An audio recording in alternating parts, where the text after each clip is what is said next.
Hello everyone, this is the NCERT exercise 6.3.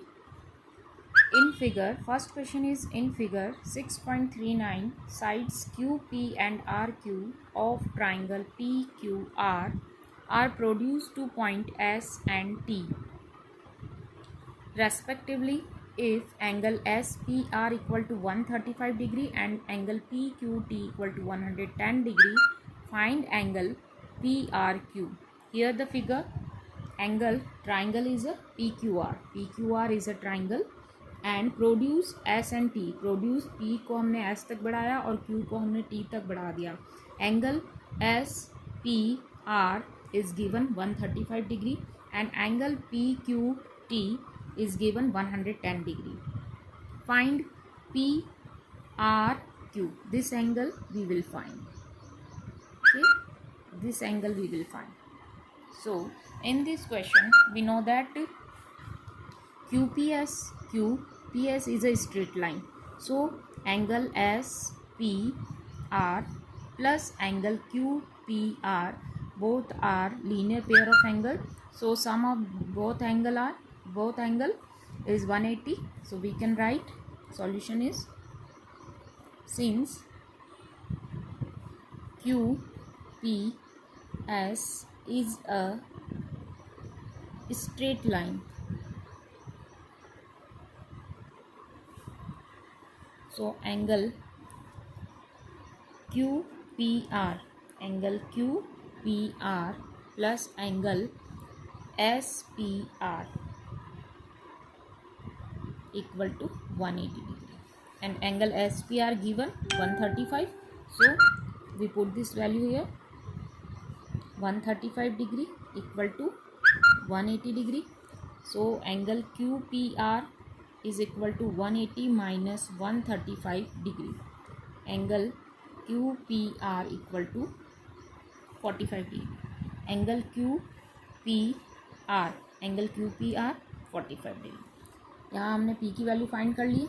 अब हम इस ट्राइंगल में, अब हमें पता ही है इस ट्राइंगल में अगर हमें दो एंगल पता हो तो हम थर्ड एंगल फाइंड कर सकते हैं. ठीक है, तो ऐसे ही क्या आ जाएगा, PQT आ जाएगा और इसके साथ क्या आ जाएगा, PQT क्या हो जाएगा, एक्सटीरियर एंगल हो गया. हम यहाँ पर एक्सटीरियर एंगल से यहाँ पर interior angle, sum of the opposite interior angle exterior angle theorem यहाँ पर यूज़ कर रहे हैं. तो यहाँ पर हमारे पास आ जाएगा PRQ की वैल्यू फाइंड करनी है हमें. तो according to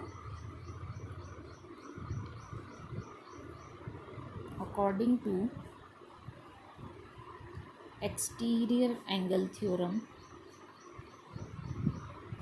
okay, according to exterior angle theorem we are using exterior angle property. So in triangle PQR, angle PQT angle PQT is exterior angle. Exterior angle is equal to sum of opposite interior angle, okay. So we can write angle QPR plus angle PRQ. QPR we know 45 degree. So angle PQT, exterior angle, is equal to value of the exterior angle 110 degree and angle QPR is equal to 45 degree. So solve this, 110 minus 45 and we will get angle PRQ. PRQ हमें find करना था, तो angle PRQ की value यहाँ पर आ जाएगी. 100 में से 45 हम माइनस करेंगे तो 65 degree. Angle PRQ is equal to 65 degree. This is the answer. Okay. In next question, NCERT second question is, in figure 6.40, it means this figure, angle x equal to 62, xyz equal to 54. If YO and ZO are the bisector of angle XYZ and XZY respectively of triangle XYZ, find OZY and YOZ. Both angle हमें find करना है. Figure is there. Here angle given is x is equal to 62 and y is equal to 54 and YO and ZO bisector of angle y and angle z. तो दोनों angle के bisector, it means ये क्या कर रहा है, equal part में divide कर रहा है. यहाँ एंगल y का बाइसेक्टर YO है, तो ये बाइसेक्टर मीन्स इक्वल पार्ट में डिवाइड कर रहा है. ये टोटल 54 है, तो ये कितना हो जाएगा, 27 डिग्री 27 डिग्री हो जाएगा. ठीक है. अब हम क्या करेंगे, थर्ड एंगल हम फाइंड कर लेंगे, क्योंकि हमारे पास ट्राइंगल XYZ है. ट्राइंगल XYZ के हमने दो एंगल पता है, तो थर्ड एंगल हम फाइंड कर सकते हैं. तो using angle sum property, using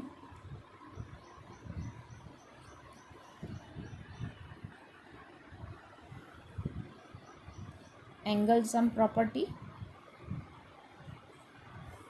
angle x plus angle y plus angle z is equal to, यहाँ हम लिख देते हैं in triangle XYZ, angle x plus angle y plus angle z is equal to 180 degree. And value of angle x is 62, value of angle y is 54 plus angle z is equal to 180 degree. So first angle दोनों का सम कर दीजिए. यहाँ पर कितना आ जाएगा, 116 angle z equal to 180. So angle z is equal to 180 degree minus 116 degree. 180 में से 116 को यहाँ माइनस कर देते हैं, तो यहाँ आ जाएगा आपके पास 64 डिग्री. एंगल z की वैल्यू कितनी आ गई, 64. एंगल z 64 आ गया, तो OZ क्या कर रहा है, बाइसेक्ट कर रहा है. ठीक है. YO and ZO are the bisector of angle y and angle z according to question. ठीक है. तो यहाँ हम लिखेंगे YO and ZO are bisector of angle y and angle z.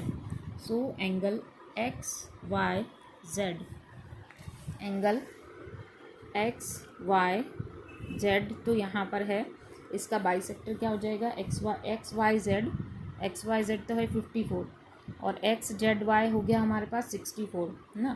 तो यहाँ पर OYZ और OZY जो है इनके बाइसेक्टर हैं, तो यहाँ पर इसके आ जाएगा Y एंड Z. सो इसको हम यहाँ ऐसे लिख सकते हैं. So angle OYZ is equal to 27 degree and angle OZY is equal to, क्योंकि 64 का हाफ क्या हो जाएगा, 32 है ना. बाइसेक्टर किसका है, एंगल Z का ना. तो angle Z is equal to 1/2 into half of the angle Z is equal to OZY, ये हम लिख सकते हैं. ठीक है. तो ये आ जाएगा 32. अब ट्राइंगल क्या बन रहा है, इन ट्राइंगल YOZ हमें एंगल फाइंड करना है. तो angle OYZ plus angle OZY plus angle YOZ equal to 180. OZY कितना है, OYZ तो है 27 प्लस OZY है 32 प्लस एंगल YOZ हमें फाइंड करना है. ठीक है. इन दोनों को प्लस कर दो, 59 plus angle YOZ equal to 180 degree. 180 में से हम क्या करेंगे, एंगल YOZ की वैल्यू फाइंड करेंगे, 180 माइनस 59, तो ये हमारे पास आ जाएगा. ठीक है. 121 डिग्री. एंगल YOZ की वैल्यू हमने फाइंड कर ली 121 डिग्री. हमें ये एंगल फाइंड करना था. ये भी वापस एक ट्राइंगल बना रहा है YOZ.